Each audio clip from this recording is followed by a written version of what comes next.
Hello friends, welcome back to my channel Rini lifestyle. আজকে আমরা বিকেলে সবাই মিলে একটু পার্কে ঘুরতে আসলাম। ভাবলাম তোমাদের সাথেও শেয়ার করি। চলো তোমাদেরকে পুরো পার্কটা ঘুরে দেখাই।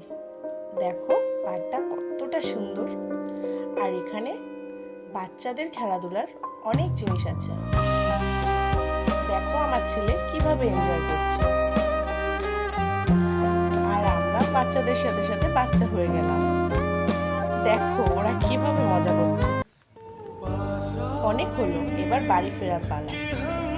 আমরা পার্কে সাইকেলিং করে এসেছিলাম, তাই সাইকেলিং করে বাড়ি ফিরে যাচ্ছি। বাড়ি যাওয়ার সময় দেখো রাস্তার ওপাশে একটা কত সুন্দর ফুল গাছ দেখতে পেলাম, তাই আর লোক সামলাতে পারলাম না, চলে গেলাম ফুল পাড়তে। আমি অনেকক্ষণ চেষ্টা করে ফুল পাড়তে পারলাম না, তাই এই দাদাটাই আমাকে পেরে দিল। ফুল তো পাড়া হয়ে গেছে। এইবার দেখো তোমাদের দেখাই আমাদের পুরো টিমটাকে। রাস্তার ওপারে ওরা আমার জন্য অপেক্ষা করছিল। ব্যাস, আজকে তাহলে এই পর্যন্ত। আবার দেখা হবে পরের ভিডিওতে।